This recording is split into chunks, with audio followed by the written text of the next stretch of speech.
नमस्कार, स्वागत है आपका डीडी न्यूज पर। मैं हूं रेशमा आपके साथ। आइए नजर डालते हैं इस वक्त की हेडलाइंस पर। केंद्रीय गृह मंत्री अमित शाह महाराष्ट्र के 2 दिवसीय दौरे पर। रायगढ़ किले में आयोजित कार्यक्रम में छत्रपति शिवाजी महाराज को देंगे श्रद्धांजलि।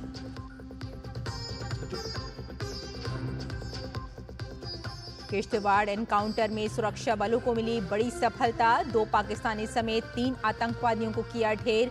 मरने वालों में जैश ए मोहम्मद का शीर्ष आतंकी सैफुल्लाह भी शामिल।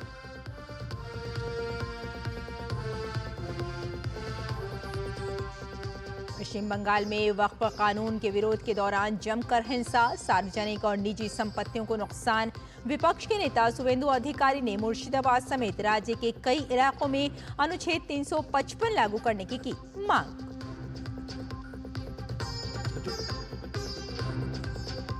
आईपीएल में आज 2 मुकाबले। लखनऊ में गुजरात टाइटंस का सामना लखनऊ सुपर जायंट से, वहीं हैदराबाद में सनराइजर्स हैदराबाद और पंजाब किंग्स के बीच होगी भिड़ंत। और देश भर में हर्षोल्लास के साथ मनाया जा रहा है भगवान हनुमान का जन्मोत्सव। मंदिरों में लगा भक्तों का तांता। प्रधानमंत्री नरेंद्र मोदी ने देशवासियों को दी शुभकामनाएं।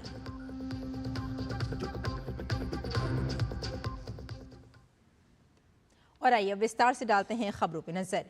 केंद्रीय गृह एवं सहकारिता मंत्री अमित शाह आज से महाराष्ट्र के 2 दिवसीय दौरे पर हैं। इस दौरान वे रायगढ़ किले में छत्रपति शिवाजी महाराज को श्रद्धांजलि देंगे और विभिन्न कार्यक्रमों में भाग लेंगे। अमित शाह शिवाजी के समाधि स्थल के जीर्णोद्धार के शताब्दी समारोह में शिरकत करेंगे। कार्यक्रम में मुख्यमंत्री देवेंद्र फडणवीस, उप मुख्यमंत्री अजीत पवार के भाग लेने की उम्मीद है। इसके बाद गृह मंत्री गुजराती साप्ताहिक चित्रलेखा के 75वें स्थापना दिवस समारोह में हिस्सा लेंगे। ये कार्यक्रम वेस्ट मुंबई स्थित मुकेश पटेल ऑडिटोरियम में आयोजित होगा।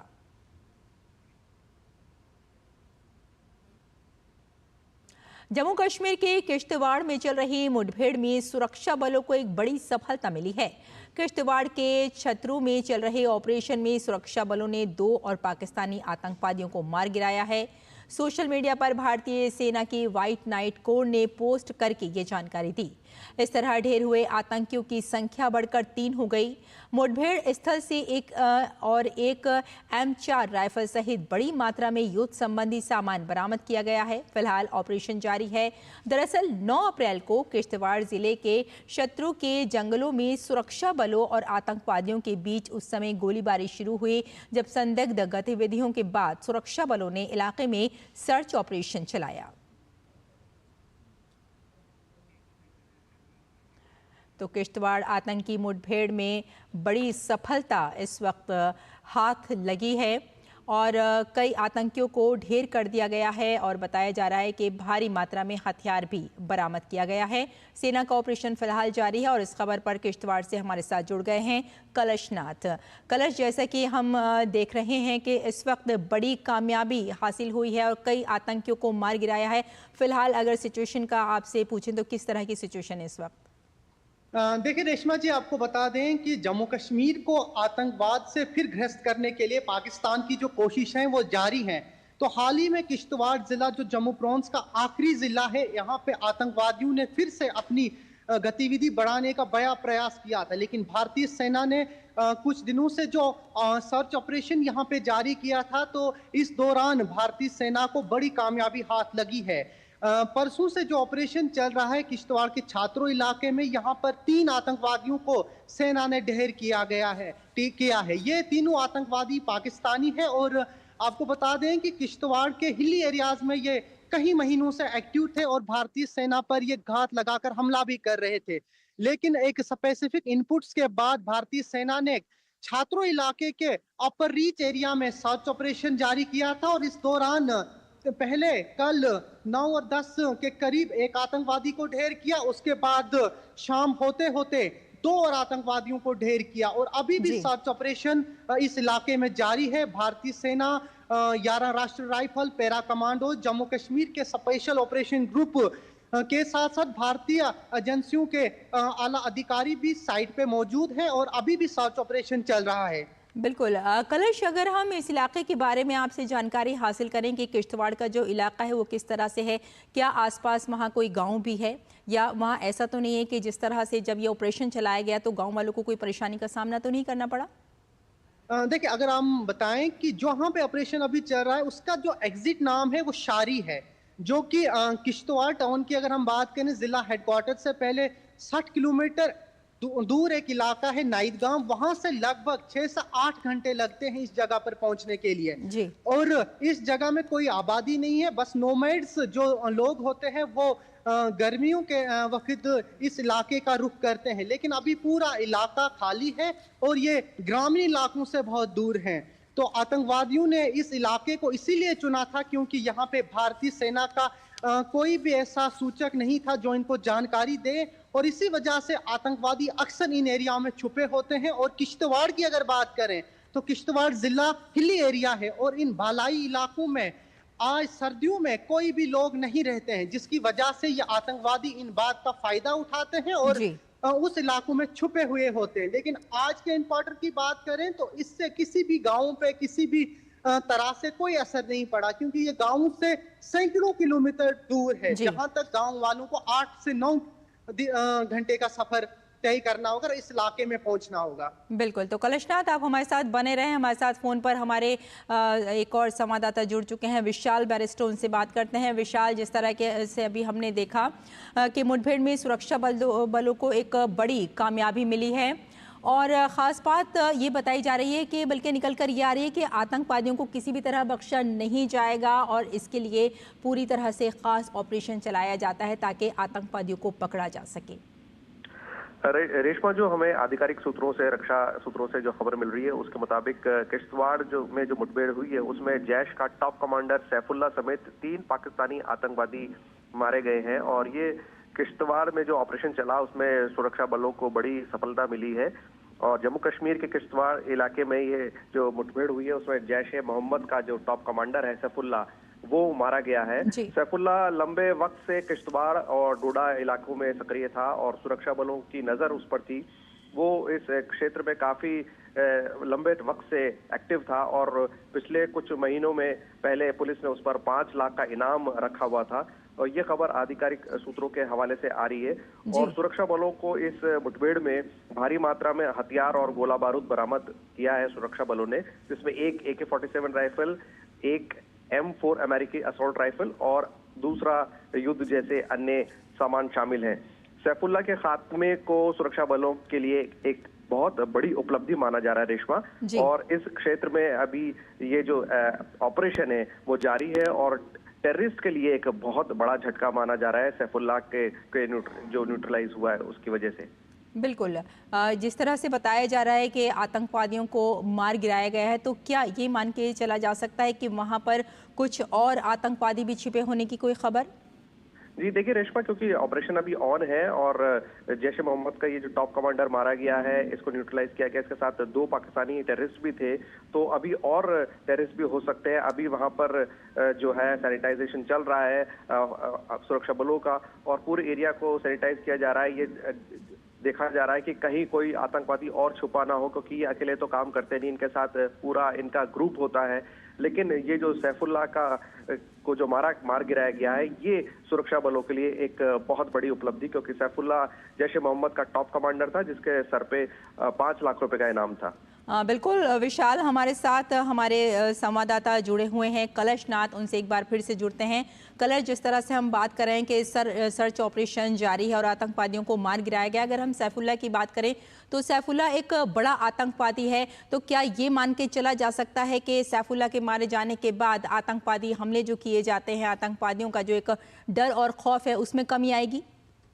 जी, अगर हम आपको बताएं, जब से सर्च ऑपरेशन शुरू हुआ था इस दौरान कुछ बैग भी मिले थे और सूचना के अनुसार ये 7 स्लीपिंग बैग थे।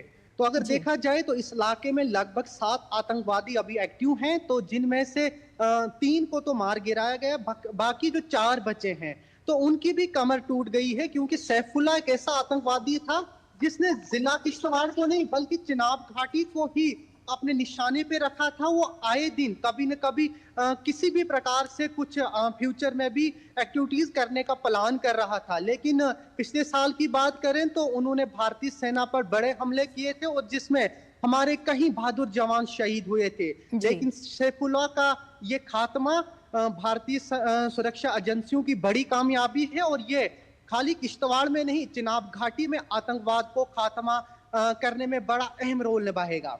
जी, बहुत-बहुत धन्यवाद आपका हमारे साथ जुड़ने के लिए कैलाश नाथ, और साथ में हमारे जो संवाददाता विशाल बैरिस्टो भी हमारे साथ जुड़े हुए हैं। आप दोनों का बहुत-बहुत धन्यवाद इस खबर पर अपडेट देने के लिए। और फिलहाल आगे बढ़ते हैं, अगली खबर का रुख करते हैं। वक्फ कानून के विरोध में पश्चिम बंगाल में हिंसा थमने का नाम नहीं ले रही है। विरोध के नाम पर प्रदर्शनकारियों ने शुक्रवार को अलग-अलग जिलों में हिंसक घटनाओं को अंजाम दिया। प्रदर्शन के दौरान भड़की हिंसा में कई पुलिसकर्मी घायल हुए और कई पुलिस वाहनों को आग के हवाले किया गया। मुर्शिदाबाद जिले में प्रदर्शनकारियों ने कई जगहों पर रेलवे लाइन जाम कर दी। मुर्शिदाबाद और दक्षिण 24 परगना जिले में दोपहर बाद हिंसा भड़की। सूती में प्रदर्शनकारियों ने सरकारी बसों में आग लगा दी और राष्ट्रीय राजमार्ग 12 को अवरुद्ध कर दिया। हिंसक प्रदर्शनकारियों द्वारा NH 12 जाम करने से सूती और शमशेरगंज में हालात बेकाबू हो गए हैं। पुलिस ने जब सड़क खाली कराने की कोशिश की तो पुलिस पर हमला हुआ और पथराव शुरू हो गया। आंसू गैस के कई राउंड दागे जाने से हालात काबू में नहीं आ पाए। आखिरकार BSF को बुलाना पड़ा।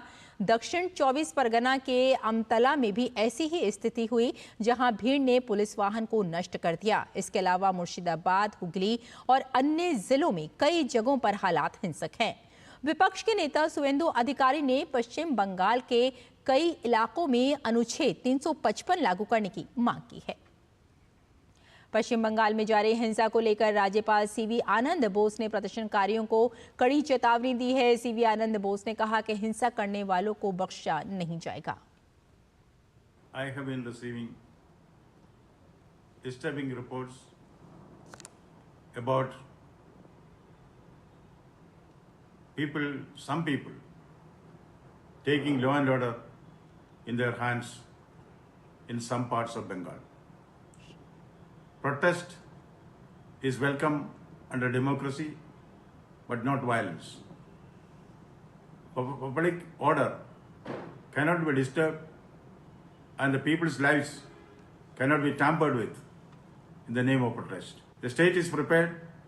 All action will be taken against miscreants. Nobody will be allowed to take the law in their hands. Bengal deserves peace. Bengal will get peace. Bhajpa नेता अमित मालवीय ने सोशल मीडिया प्लेटफॉर्म X पर तस्वीरें साझा कर बंगाल की ममता सरकार पर निशाना साधा है। अमित मालवीय ने बताया कि कानून विरोध के नाम पर जो उपद्रवियों की जो तस्वीरें सामने आ रही हैं, उसे देखकर लगता है कि ममता बनर्जी पश्चिम बंगाल की सत्ता खो चुकी हैं। वक्फ कानून के खिलाफ प्रदर्शन करते हुए डायमंड हार्बर जिले के दक्षिण 24 परगना के अमतला चौरास्ता भीड़ ने पुलिस वाहन में तोड़फोड़ की। भाजपा नेता ने आरोप लगाया कि पुलिस असहाय होकर देखती रही और हथियारबंद भीड़ लगातार उत्पात मचा रही थी।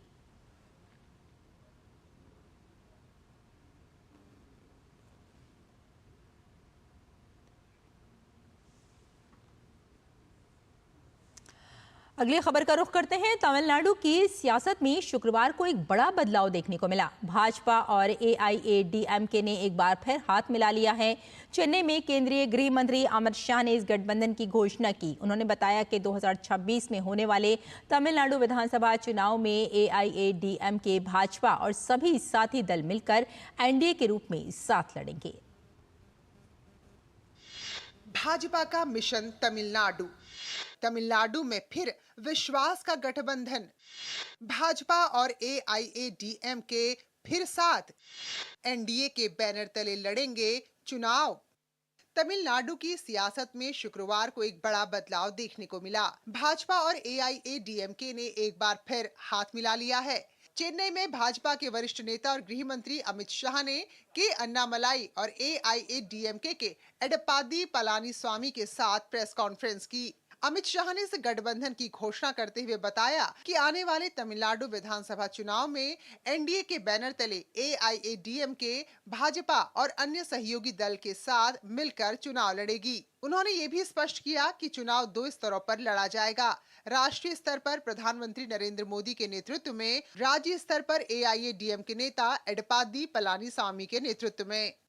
AIADMK और भारतीय जनता पार्टी के नेताओं ने मिलकर तय किया है कि आने वाला तमिलनाडु विधानसभा चुनाव AIADMK, भारतीय जनता पार्टी और सभी साथी दल मिलकर एनडीए के नाते लड़ेंगे।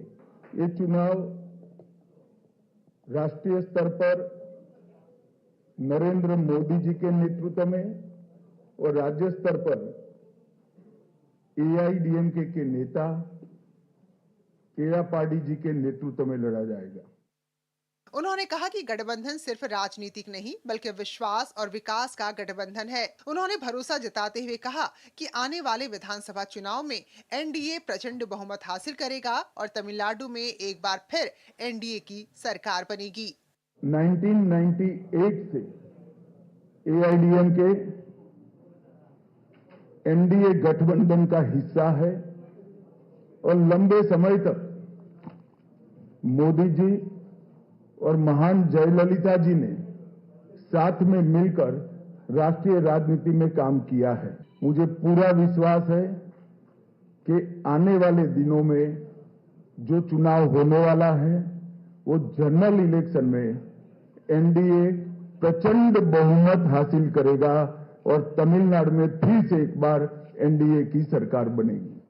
अमित शाह ने राज्य की डीएमके सरकार पर निशाना साधते हुए कहा कि राज्य सरकार मुख्य मुद्दों से जनता का ध्यान हटाने के लिए सनातन धर्म, फ्री लैंग्वेज पॉलिसी और अन्य मुद्दे उठा रही है। उन्होंने भरोसा जताते हुए कहा कि आने वाले विधानसभा चुनाव में तमिलनाडु की जनता डीएमके सरकार के घनघोर भ्रष्टाचार, खराब कानून व्यवस्था, दलितों और महिलाओं पर अत्याचार जैसे मुद्दों पर वोट करने जा रही है। Bureau report, DD news. प्रधानमंत्री नरेंद्र मोदी ने तमिलनाडु में AIADMK के साथ गठबंधन का स्वागत किया है। प्रधानमंत्री ने सोशल मीडिया साइट X पर लिखा, तमिलनाडु की प्रगति के लिए एकजुट होकर साथ काम करें। मुझे खुशी है कि AIADMK एनडीए परिवार में शामिल हो गई है। अपने अन्य एनडीए सहयोगियों के साथ मिलकर हम तमिलनाडु को प्रगति की नई ऊंचाइयों पर ले जाएंगे और राज्य की पूरी लगन से सेवा करेंगे। हम एक ऐसी सरकार सुनिश्चित करेंगे जो महान MGR और जयललिता जी के सपने को पूरा करे। तमिलनाडु की प्रगति और तमिल संस्कृति की विशिष्टता को बनाए रखने के लिए ये महत्वपूर्ण है कि भ्रष्ट और विभाजनकारी डीएमके को जल्द से जल्द उखाड़ फेंका जाए, जो हमारा गठबंधन करेगा।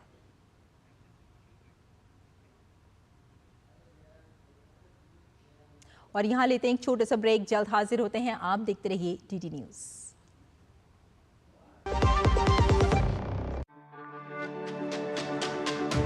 मेरी पसंद, मेरी पसंद,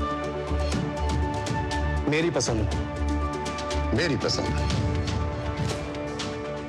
हमारी पसंद, हम सबकी पसंद। मजबूत देश का मजबूत सरिया हो गया स्टील।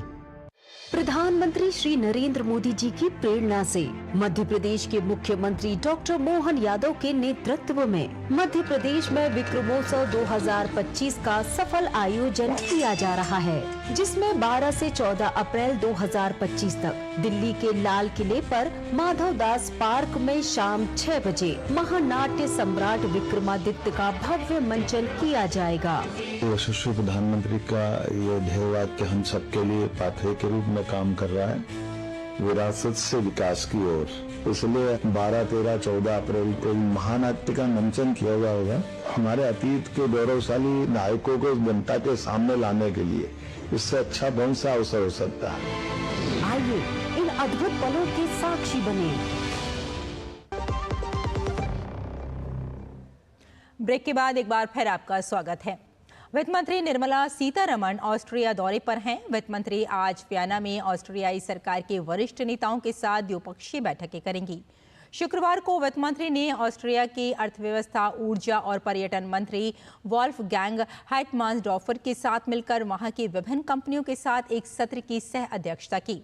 इस मौके पर वित्त मंत्री ने कहा कि ऑस्ट्रिया और भारत के बीच निवेश और व्यापार साझेदारी के कई अवसर हैं।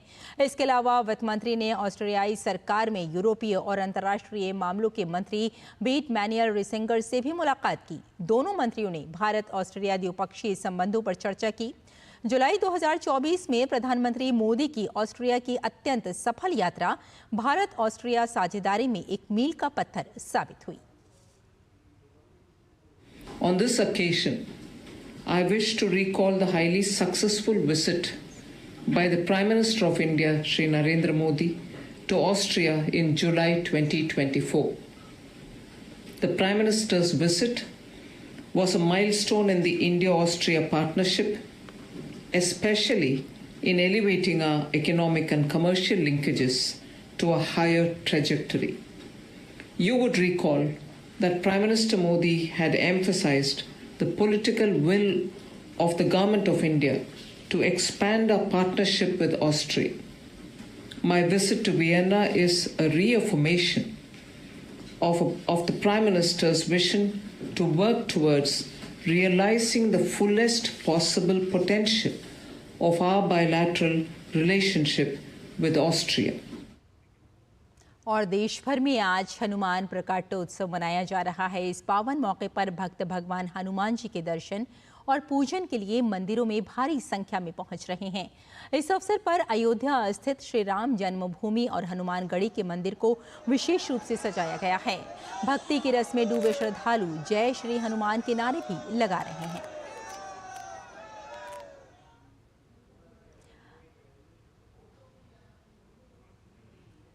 तो आज देश भर में बहुत उत्साह के साथ भगवान हनुमान जी का जयंती मनाई जा रही है। हनुमान जयंती की वजह से मंदिरों में भक्तों का तांता लगा हुआ है और सारे ही भक्त इस वक्त आप देख रहे हैं कि भक्ति रस में डूबे हुए नजर आ रहे हैं।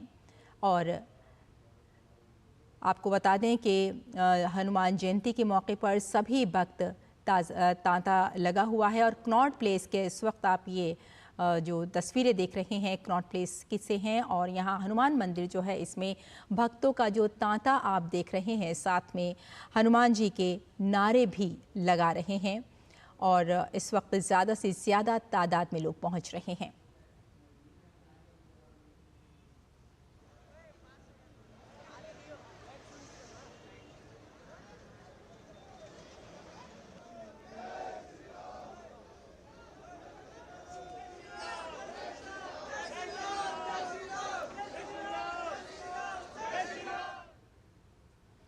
और प्रधानमंत्री नरेंद्र मोदी ने देशवासियों को हनुमान जयंती की बधाई दी है। अपने सोशल मीडिया प्लेटफॉर्म एक्स पर पोस्ट करते हुए पीएम मोदी ने कहा, देशवासियों को हनुमान जयंती की ढेरों शुभकामनाएं। संकट मोचन की कृपा से आप सभी का जीवन सदैव स्वस्थ, सुखी और संपन्न रहे, यही कामना है।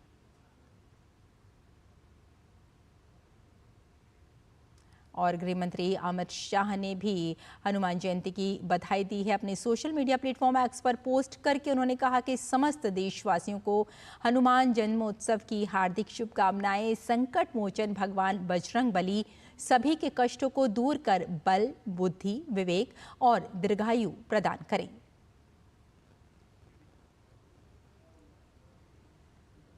श्री हनुमान जन्मोत्सव के पावन अवसर पर आज देश भर के मंदिरों में विशेष पूजा अर्चना हो रही है।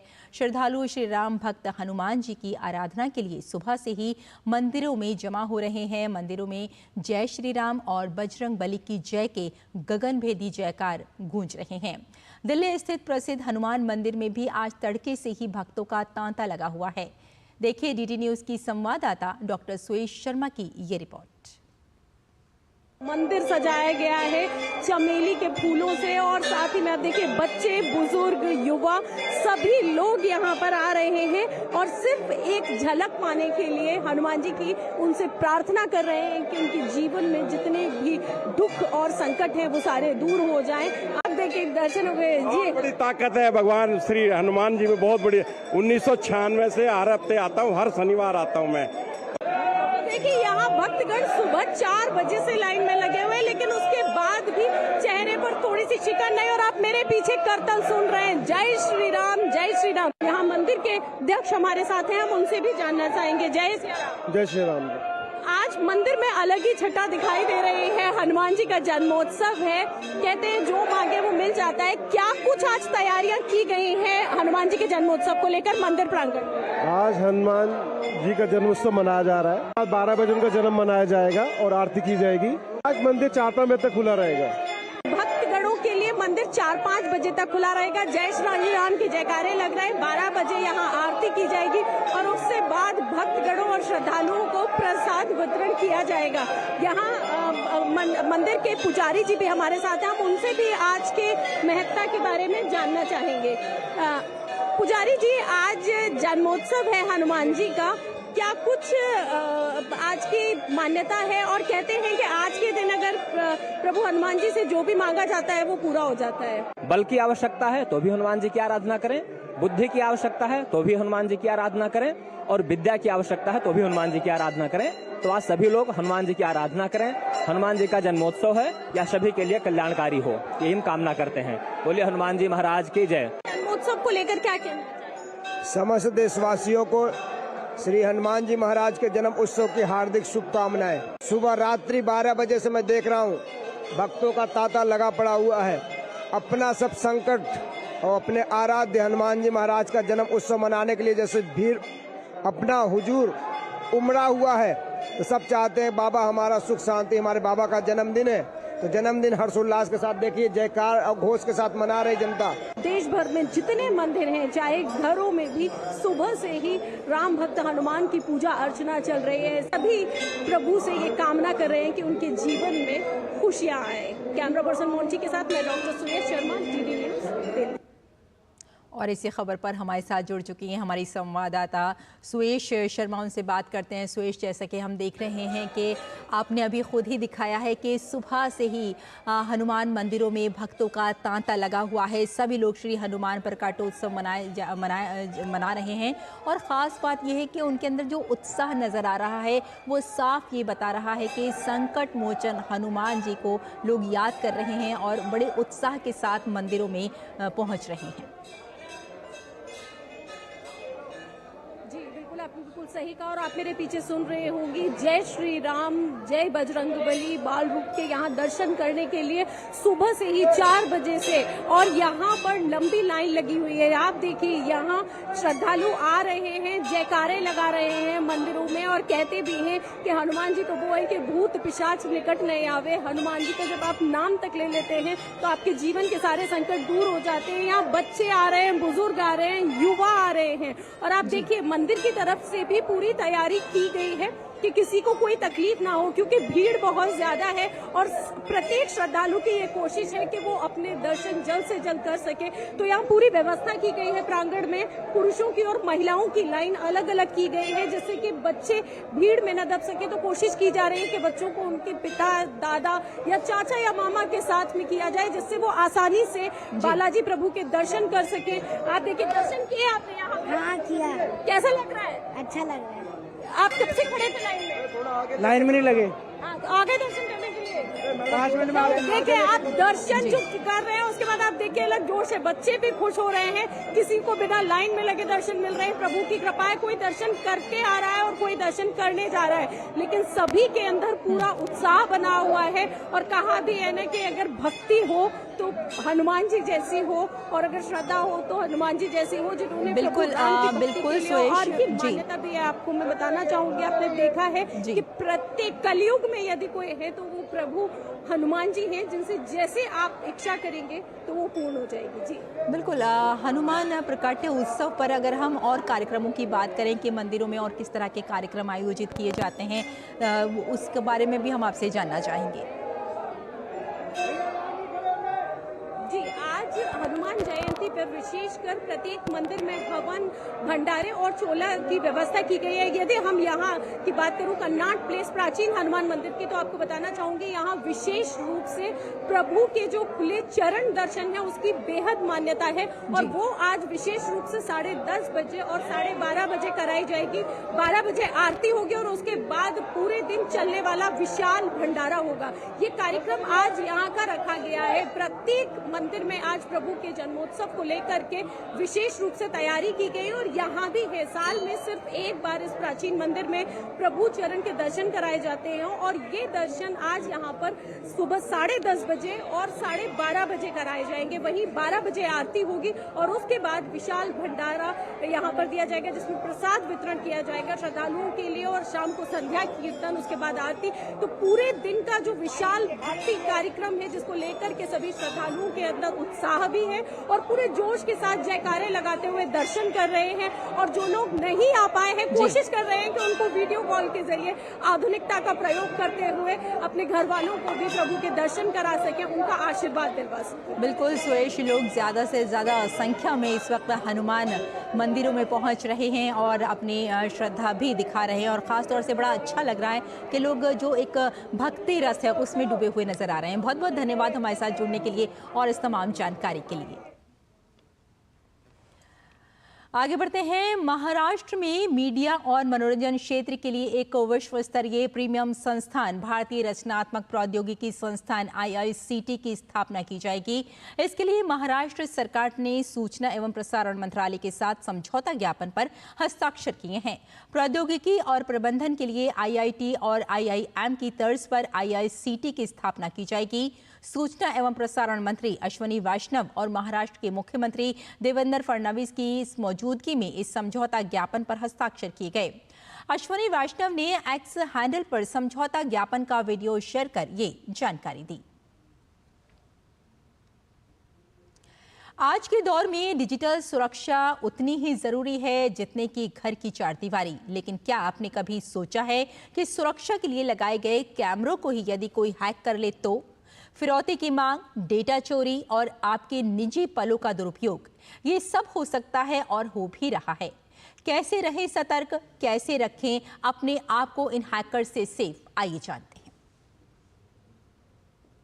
कैमरास तो it's a part of life. Phone पे तो थे ही, अब तो आ गए हैं जीवन में हर जगह। ये हमारी रिस्पॉन्सिबिलिटी है, जब हम उसको लेते हैं उसका पासवर्ड भी हम सेट करें, उसके पासवर्ड को डिफिकल्ट रखें, उसके बाद उसके जो फर्मवेयर आ रहे हैं उसको पैच भी करें, जिस नेटवर्क से वो कनेक्टेड है दूसरे सिस्टम से उस नेटवर्क को भी प्रोटेक्ट करें, उस सिस्टम में जब उसकी आती है कोई वीडियो फुटेज, उस फुटेज को भी हम इनक्रिप्ट करें। आप ये नहीं कह सकते कि हैक हो गया, चोरी हो गया, डेटा चला गया, कॉम्प्रोमाइज हो गया। सॉरी, ये मेरी जिम्मेदारी नहीं थी as a customer, as a client, as a patient. ये आप ही की जिम्मेदारी थी। तो आप ही का ये एक ड्यूटी बनती है towards your client and customer to protect my data. घर की सुरक्षा के तमाम इंतजामात करने के बावजूद कई ऐसे मामले सामने आए हैं जहां सुरक्षा के लिए लगाए गए डिवाइसेस ही खतरे का कारण बन गईं। हम आपको दिखाएंगे कि कैसे आप अपने डिवाइसेस को दूसरों के हाथों का मोहरा बनने से बचा सकते हैं। जानने के लिए जरूर देखिए हमारा विशेष कार्यक्रम साइबर अलर्ट आज रात 9 बजे सिर्फ DD न्यूज पर। नए नए तरीके अपनाकर आपको फंसाने का प्रयास कर रहे हैं ये साइबर अपराधी। उन्होंने पूरे इंडिया के कई CCTVs हैक करके ये पूरा डेटा लिया था। हर जगह जिस भी इंस्टीट्यूशन ने डिप्लॉय किए हैं cameras, it is all the responsibility of the company deploying that camera. एक दिन मेरे पास एक कॉल आई, आपके यहाँ पे गैस की पाइपलाइन पड़ने वाली है, अपना आपको केवल 5 रुपए जमा कराने हैं। और यहाँ लेते हैं एक छोटा सा ब्रेक, जल्द हाजिर होते हैं। आप देखते रहिए DD न्यूज। प्रधानमंत्री श्री नरेंद्र मोदी जी की प्रेरणा से मध्य प्रदेश के मुख्यमंत्री डॉक्टर मोहन यादव के नेतृत्व में मध्य प्रदेश में विक्रमोत्सव 2025 का सफल आयोजन किया जा रहा है, जिसमें 12 से 14 अप्रैल 2025 तक दिल्ली के लाल किले पर माधव दास पार्क में शाम 6 बजे महानाट्य सम्राट विक्रमादित्य का भव्य मंचन किया जाएगा। यशस्वी प्रधानमंत्री का ये ध्येय वाक्य हम सबके लिए पाथवे के रूप में काम कर रहा है, विरासत से विकास की ओर। इसलिए 12, 13, 14 अप्रैल को महानाट्य का मंचन किया जाएगा, हमारे अतीत के गौरवशाली नायकों को जनता के सामने लाने के लिए। इससे अच्छा कौन सा अवसर हो सकता है। आइए इन अद्भुत पलों के साक्षी बने। जब धरती चीर कर निकलता है लोहे का पत्थर और मिलता है मोंगिया के जोश से, फिर तपता है पिघलता है और बनता है फौलाद। अब होता है सरिया सारी खूबियों के साथ। मोंगिया स्टील, मजबूत देश का मजबूत सरिया। ब्रेक के बाद आपका एक बार फिर स्वागत। आइए आगे बढ़ते हैं। उत्तर प्रदेश के आगरा में आज करणी सेना की प्रस्तावित स्वाभिमान रैली को लेकर सुरक्षा के कड़े इंतजाम किए गए हैं। राणा सांगा जयंती पर आयोजित ये जनसभा एतमादपुर क्षेत्र के गड़ी रामी गांव में हो रही है। इसमें शामिल होने के लिए शुक्रवार रात से ही अलग अलग जिले और शहरों से लोग पहुंचने शुरू हो गए। इस रैली के लिए लगभग 50,000 स्क्वायर मीटर के खेत को समतल कर सभी स्थल में तब्दील कर दिया गया है और ताकि सभा को किया जा सके और हजारों की संख्या में लोगों के पहुंचने की संभावना है। दरअसल सपा के राज्यसभा सांसद रामजी लाल सुमन द्वारा राणा सांगा को लेकर दिए गए बयान पर विवाद गहराता जा रहा है। इसी बयान के विरोध में इस जनसभा का आयोजन किया जा रहा है। पुलिस किसी भी प्रकार की हिंसा को रोकने के लिए कमर कस चुकी है। पुलिस सोशल मीडिया पर नजर रखी जा रही है और अब तक 1300 लोगों को नोटिस भी जारी किए जा चुके हैं। एक company rapid action force, 8 company PAC और बड़ी संख्या में उत्तर प्रदेश पुलिस के जवान और अधिकारी सभा स्थल से लेकर सुमन के घर तक के पूरे रूट पर तैनात किए गए हैं। कुबेरपुर के गढ़ी रामी क्षेत्र में एक हिंदू सनातन सभा की अनुमति ली गई है आयोजकों द्वारा और जनसभा स्थल पर भारी संख्या में लोगों के आने की संभावना है, जिसको लेकर पुलिस ने भी अपना मजबूत प्रबंधन वहां पे तैयार किया है। पूरे सिटी जोन आगरा को किसी भी कानून व्यवस्था की बिगड़ने की स्थिति से स्वतंत्र रखने के लिए 3 लेयर की सिक्योरिटी बनाई गई है और माननीय सांसद जी के आवास के निकट भी मजबूत सुरक्षा का घेरा तैयार किया गया है। और इसी खबर पर हमारे संवाददाता अजीत द्विवेदी आगरा से हमारे साथ जुड़ गए हैं। आइए उनसे बात करते हैं। अजीत, जिस तरह से हम देख रहे हैं कि आज स्वाभिमान रैली का आयोजन किया गया है और इसे लेकर कड़ी सुरक्षा भी बताई जा रही है, तो इस रैली के बारे में आपसे विस्तार से जानना चाहेंगे। बिल्कुल, इस समय हम गढ़ी रामी में है और आप देख सकते हैं कि यहाँ पर लोगों का आना जो है वो शुरू हो गया है। हालांकि 1 बजे का समय दिया गया है और 1 बजे यहाँ पर जो है रक्त स्वाभिमान सम्मेलन जो है उसकी शुरुआत होगी यहाँ पर और तमाम आसपास के इलाके से लोग यहाँ पर जुटेंगे और जुटना भी शुरू हो गया। आप देख सकते हैं कि लगातार लोगों का सैलाब जो है वो यहाँ पर आ रहा है और यहाँ पर जो गढ़ी रामी में जो ये स्थल है, सभा स्थल है, वहाँ पर लोग लगातार पहुँचना शुरू हो गए हैं और तमाम तरह की यहाँ पर व्यवस्थाएं यहाँ पर की गई हैं। जगह जगह से लोग यहाँ पर आ रहे हैं, उसमें सभी आयु के लोग हैं, युवा हैं यहाँ पर और भी लोग हैं यहाँ पर। और देखिए इस तरीके से यहाँ पर एक बड़ा बैनर जो है वो लगाया गया है जिसमें कि लिखा हुआ है कि किस तरीके से करणी सेना और संयुक्त क्षत्रिय संघ के साथ है सनातन संघ ने ये जो सम्मेलन है इसको यहाँ पर आयोजित किया है और रक्त स्वाभिमान सम्मेलन इसको नाम दिया है, क्योंकि राणा सांगा को लेकर जिस तरीके से समाजवादी पार्टी के राज्यसभा सांसद रामजी लाल सुमन ने अभद्र टिप्पणी की है उसके आक्रोश में ये सम्मेलन यहाँ पर किया जा रहा है। और जो करणी सेना के नेता है उनका कहना है कि जब तक वो माफी नहीं मांगेंगे तब तक वो विरोध करते रहेंगे और उनको सही इतिहास जो है वो बताया जाएगा, क्योंकि राणा सांगा का जो इतिहास है शायद उनको पता नहीं है कि कितना गौरवशाली इतिहास जो है वो रहा है और इसको बताने के लिए हम यहाँ पर इकट्ठा हुए हैं। आप देख सकते हैं कि बड़ी संख्या में जो नेता हैं करणी सेना के और अन्य संगठनों के, क्षत्रिय संगठनों के, वो यहाँ पर आना शुरू हो गए हैं। हालांकि सुरक्षा के भी चाक चौबंद व्यवस्था जो है की गई है। आसपास के इलाके में पुलिस डिप्लॉय किया गया है, 3 लेयर की सुरक्षा व्यवस्था की गई। पूरे आगरा इलाके में हाई अलर्ट घोषित किया गया है। पीएसी के साथ साथ जो पुलिस है उसको लगाया गया है, साथ ही रिजर्व फोर्स को भी रखा गया है, डिप्लॉय किया गया है। तो इस तरीके से अभी 1 बजे के बाद जो है यहाँ पर ये सम्मेलन की शुरुआत होगी। लोगों का आना जो है यहाँ पर शुरू हो गया है, लेकिन जिस तरीके से लगातार मांग कर रहे हैं करणी सेना, क्षत्रिय संगठन और सनातन संघ के लोग की जिस तरीके से अपमान किया है लालजी लाल सुमन ने राणा सांगा का, उस पर माफ़ी मांगनी चाहिए। लेकिन रामजी लाल सुमन अभी तक अपने बयान पे अड़े हुए हैं, उन्होंने माफ़ी से इनकार किया है और उनके घर की भी सुरक्षा जो है वो बढ़ा दी गई है। पुलिस ने वहाँ की पूरी रोड को जो है वो ब्लॉक कर दिया है, पुलिस डिप्लॉय कर दिया है उनके घर के आसपास, क्योंकि 26 मार्च को उनके करणी सेना के लोगों ने वहाँ पर उनके घर पे गए थे, तब वहाँ पर काफ़ी विवाद हुआ था और काफ़ी वहाँ पर विवाद की स्थिति बन गई थी। लेकिन आज उन्होंने फिर सुरक्षा मांगी थी तो उनको पुलिस सुरक्षा दी है। पुलिस का कहना है कि वहाँ पर पूरा तरीके से हमको सुरक्षा देंगे। लेकिन यहाँ पर जो है ये आज जब 1 बजे सम्मेलन शुरू होगा उसके बाद क्या स्थिति बनती है ये पता नहीं। लेकिन कहना है नेताओं का कि जब तक माफी नहीं मांगेंगे इस तरीके से सम्मेलन जारी रहेगा। बिल्कुल उनके घर की तरफ मार्च कर सकते हैं। जी तो जिस तरह से अब हमने देखा कि सपा के जो राज्यसभा सांसद थे रामजी लाल सुमन द्वारा जो उन्होंने बयान दिया था, क्या उनकी तरफ से इसके बाद कोई और बयान आया है? उन्होंने माफी के बारे में कुछ कहा या कोई और बयान उन्होंने दिया? देखिए पूरा मामला ही यही है कि जो उन्होंने बयान दिया था उस बयान पे माफ़ी मांगने की बात जो है वो करणी सेना और अन्य जो 36 संगठन है वो कर रहे हैं। लेकिन उन्होंने माफ़ी से अभी इनकार किया है। वो अपने बयान पे कायम है। उन्होंने कहा कि मैं अपने बयान पे कायम हूँ और क्योंकि इसको लेकर राजनीति तेज होती जा रही है। जिस तरीके से बयान लगातार आ रहे हैं, हम बात करें सपा प्रमुख अखिलेश यादव का बयान आया, साथ ही अन्य नेताओं का बयान जो आ रहा है, तो उसको लेकर देखिए उन्होंने माफ़ी मांगने से इनकार किया है और उसी के कारण जो है यहाँ पर ये करणी सेना और जो अन्य 36 संगठन है उन्होंने यहाँ पर ये सम्मेलन का आयोजन किया है और रक्त स्वाभिमान इसको नाम दिया है क्योंकि आज राणा सांगा का जन्मदिन भी है। तो आज का दिन ये चुना गया है और आज यहाँ पर उन्होंने कहा है कि करीब 1 बजे यहाँ पर ये सम्मेलन जो है यहाँ पर लोग जुटेंगे और माफ़ी की मांग करेंगे। साथ ही उन्होंने कहा है कि वो सही इतिहास बताएंगे कि उनको सही इतिहास की जानकारी नहीं है रामजी लाल सुमन को, इसलिए वो इस तरीके की टिप्पणी कर रहे हैं, अभद्र टिप्पणी कर रहे हैं। उनको सही इतिहास बताया जाएगा किस तरीके का गौरवशाली इतिहास जो है वो रहा है। बिल्कुल अजीत, तो आज की जो ये रैली बड़ा एक रैली है जी,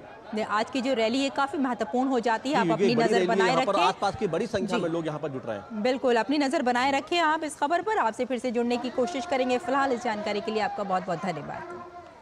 और आगे बढ़ते हैं। जम्मू कश्मीर के अखनूर स्थित केरी बाटल इलाके में शुक्रवार रात सीमा पार से पाकिस्तान रेंजरों ने सीज फायर का उल्लंघन किया। गोलीबारी में सेना के एक जवान का बलिदान हो गया है। बताया जा रहा है कि आतंकियों को घुसपैठ करवाने के उद्देश्य से सीमा पार से गोलीबारी की गई, जिसका भारतीय सेना ने मुंहतोड़ जवाब दिया। सेना ने जानकारी दी कि अखनूर सेक्टर में LOC पर आतंकवादियों के साथ मुठभेड़ में सेना के एक जूनियर कमीशन अधिकारी का बलिदान हो चुका है और व्हाइट नाइट कॉर्प्स ने सोशल मीडिया हैंडल X पर एक पोस्ट में ये जानकारी दी है।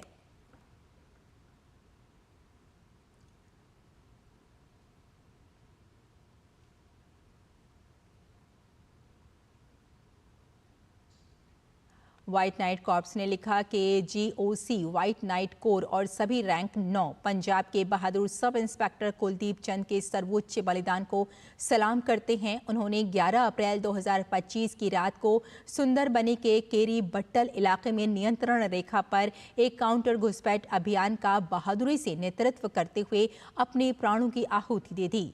उनकी टीम की वीरता और सब इंस्पेक्टर कुलदीप के सर्वोच्च बलिदान ने आतंकवादियों द्वारा घुसपैठ के प्रयास को विफल कर दिया। हम इस दुख की घड़ी में शोक संतप्त परिवार के साथ एकजुटता से खड़े हैं।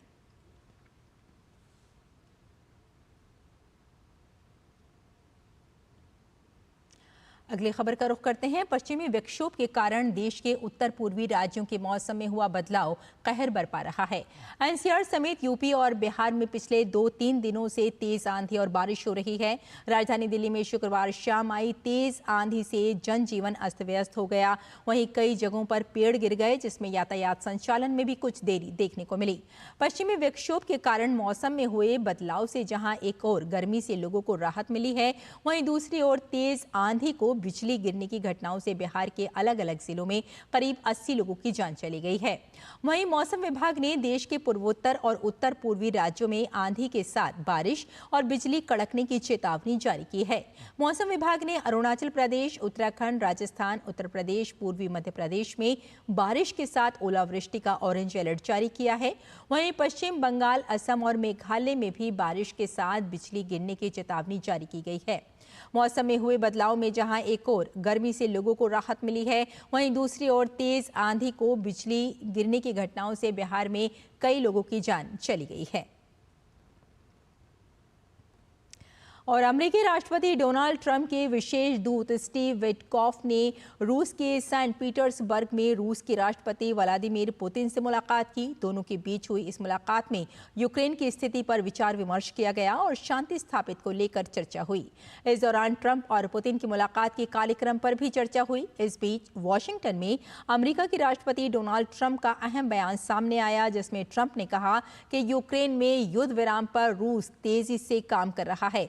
वहीं पुतिन से मुलाकात से पहले विटकॉफ की पीटर्सबर्ग में पुतिन के निवेश मामलों के दूत किरिल दिमित्रिएव के साथ वार्ता हुई। इसके बाद विटकॉफ ने राष्ट्रपति पुतिन से मुलाकात की। विटकॉफ अमेरिका और रूस के संबंधों को पटरी पर लाने के सिलसिले में अहम व्यक्ति बनकर उभरे हैं। ट्रंप ने विश्वास पात्र के रूप में रूस के साथ ही यूक्रेन के भी संपर्क में हैं, लेकिन उनकी रूस यात्रा से किसी बड़े परिणाम की उम्मीद नहीं की जा रही है। ट्रंप के दूत के रूप में विटकॉफ की पुतिन से ये तीसरी मुलाकात थी। ये मुलाकात सीरिया से रूस समर्थित असद सरकार के गिरने, रूस समर्थित ईरान के अमेरिका के साथ तनाव, अमेरिका चीन के बीच जारी ट्रेड वॉर और यूक्रेन युद्ध के बीच हुई है।